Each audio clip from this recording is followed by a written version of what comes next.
नमस्कार, आप देख रहे हैं पंचम तल और आपके साथ मैं हूं विवेक त्रिपाठी। पंचम तल में यूपी की ब्यूरोक्रेसी पर खुलकर बात करेंगे। किस अधिकारी के कहां पर चर्चे हैं और अफसरशाही में अंदर खाने क्या कुछ चल रहा है, उस पर विस्तार से चर्चा होगी। सरकार में कौन से बड़े फैसले हुए और उनका क्या असर होगा, आने वाले समय में क्या कुछ बड़ा होने वाला है, इसकी जमीनी स्तर पर पड़ताल होगी। तो चलिए देखते हैं क्या कुछ खास है आज के पंचम तल में।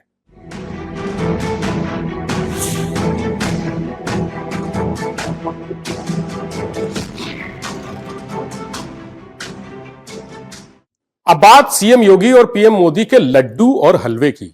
यह कोई साधारण लड्डू या आम हलवा नहीं है, पूरे 2700 करोड़ रुपए का है। यह आंगनवाड़ी केंद्रों के लाखों गरीब बच्चों और गर्भवती महिलाओं के लिए बनाया गया वो खास पौष्टिक आहार है जो अफसरों और ठेकेदारों के गठजोड़ की भेंट चढ़ गया। टेंडर में खेल, कंपनियों की मनमानी और अफसरों की लापरवाही के चलते योगी और मोदी के सपनों में ग्रहण लग रहा है। 2 महीने से ज्यादा का समय बीत गया है, बच्चों को पोषाहार नहीं मिल रहा है। आंगनवाड़ी केंद्रों में थालियां खाली पड़ी हैं। बच्चे पूछ रहे हैं, मेरा लड्डू किसने खाया? गर्भवती महिलाएं जानना चाहती हैं, मेरे हिस्से का हलवा कौन ले उड़ा? चूंकि मामला गरीबों से जुड़ा है, इसलिए सिस्टम में भी कोई हलचल नहीं हो रही। बच्चों की गिरती सेहत पूरे देश में चिंता का विषय है। आने वाली नस्लों को मजबूत बनाने के लिए पूरे देश के आंगनवाड़ी केंद्रों में पोषाहार की सप्लाई की जाती है।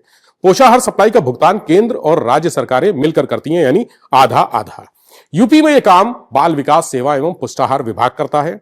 इस बार विभाग ने पोषाहार वितरण की जिम्मेदारी नेफेड को दी थी। पोषाहार के लिए टेंडर प्रक्रिया, कंपनियों का सिलेक्शन और आपूर्ति की मॉनिटरिंग नेफेड को ही करनी है। यह काम करीब 2700 करोड़ रुपए का है और जीएसटी मिला दें, अगर इसमें जोड़ दें तो 3500 करोड़ रुपए। टेंडर में चुनी गई कंपनियों को पोषाहार के रूप में लड्डू, हलवा, दलिया और खिचड़ी जैसे सामान आंगनवाड़ी केंद्र पहुंचाने थे। वहां से यह सामान लाभार्थियों को बांटा जाना था। टेंडर की कुछ शर्तें थीं, जैसे टेंडर प्रक्रिया में हिस्सा लेने वाली कंपनी को पोषाहार बनाने का अनुभव होना चाहिए, कंपनी के खिलाफ कोई कानूनी वाद लंबित नहीं होना चाहिए, कंपनी ब्लैकलिस्ट नहीं होनी चाहिए, कंपनी के खिलाफ एफआईआर नहीं होनी चाहिए, कंपनी के पास अपनी फैक्ट्री होनी चाहिए जहां प्रोडक्शन यूनिट लगी हो। प्रोडक्शन यूनिट की क्षमता भी तय थी। यह भी शर्त थी कि कंपनी अपनी फैक्ट्री में ही पोषाहार बनाकर उसका वितरण करेगी। इसके लिए कंपनियों को न्यूनतम मूल्य यानी 3 रुपए प्रति किलो गेहूं एफसीआई से दिया जाएगा, यह शर्त थी। टेंडर अवार्ड होने के बाद बाल विकास पुष्टाहार विभाग और नेफेड के अधिकारी कंपनियों की फैक्ट्री का भौतिक सत्यापन करेंगे और वहां देखेंगे कि पोषाहार बनाने के लिए जरूरी मशीनें उपलब्ध है या नहीं, कंपनियां निर्धारित मानक पूरे कर रहे हैं या नहीं। हालांकि ये सारे नियम, सारे मानक कागजों में ही पड़े रह गए। नेफेड ने फरवरी में टेंडर निकाला, 5 कंपनियों का चयन किया। इसमें से 4 कंपनियां ऐसी हैं जिनके पास पोषाहार बनाने का अनुभव ही नहीं है। यह बेहद चिंताजनक है कि जिस काम का सीधा संबंध बच्चों की सेहत और गर्भवती महिलाओं के पोषण से है, उसमें अनुभवी हाथों की जगह अनुभवहीन कंपनियों को मौका मिल गया। टेंडर में शामिल एक कंपनी राजस्थान की जेवीएस फूड्स है। सिर्फ जेवीएस फूड्स के बाद ही पोषाहार बनाने का अनुभव है, वही कंपनी बना सकती है। लेकिन यह कंपनी कानूनी पचड़ों में घिरी है। कंपनी इससे पहले भी यूपी में पोषाहार की आपूर्ति का काम कर चुकी है, लेकिन काम में गड़बड़ियों के चलते कंपनी के खिलाफ खुद बाल विकास सेवा एवं पुष्टाहार विभाग ने लखनऊ की हजरतगंज कोतवाली में धोखाधड़ी की धाराओं में एफआईआर दर्ज कराई थी 8 साल पहले। शासन ने कंपनी को ब्लैकलिस्ट भी किया था। अब कंपनी की सेटिंग देखिए, एफआईआर दर्ज होने के बाद, ब्लैकलिस्ट होने के बाद भी जेवीएस फूड्स कंपनी को न सिर्फ टेंडर में हिस्सा मिला, बल्कि हजारों करोड़ रुपए का काम भी मिल गया। जिम्मेदारी थी कंपनियां अपनी फैक्ट्री में खुद पोषाहार तैयार करके सप्लाई करेंगी, जबकि आरोप यह है कि कंपनियां बाहर से माल खरीदकर सिर्फ पैकिंग का काम कर रही हैं। सरकार से कौड़ी के दाम पर लिया गया सैकड़ों मीट्रिक टन गेहूं भी कहां गया, इसका जवाब किसी के पास नहीं। यह बात अलग है कि 2 महीने से ज्यादा समय बीतने के बाद भी 5 कंपनियों में से कोई भी 5% से ज्यादा पोषाहार की आपूर्ति नहीं कर सकी है। बच्चे 2 महीने से भूखे हैं, गर्भवती महिलाएं परेशान हैं, लेकिन किसी को उनकी चिंता नहीं है।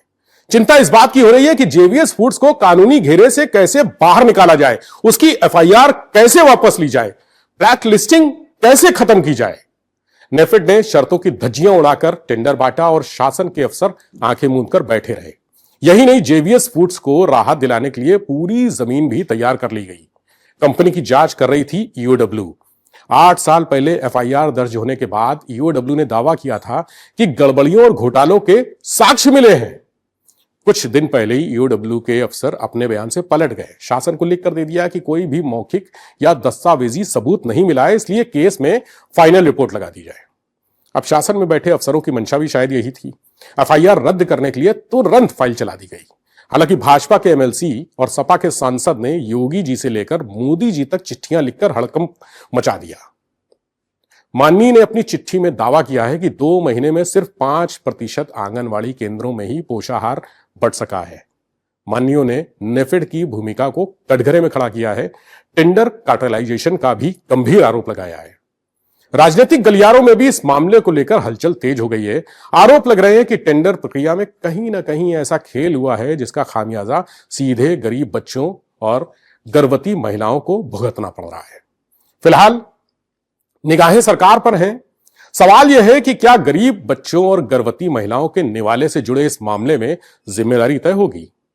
पोषाहार की सप्लाई करने वाली कंपनियों की फैक्ट्री सही रिपोर्ट आएगी क्या कि उनके भीतर क्या चल रहा है? क्या फैक्ट्रियों का निरीक्षण होगा? क्या नेफेड और शासन के अफसरों की भूमिका की निष्पक्ष जांच होगी? या फिर सैकड़ों करोड़ रुपए के इस खेल में सवालों की फाइल हमेशा की तरह बंद हो जाएगी?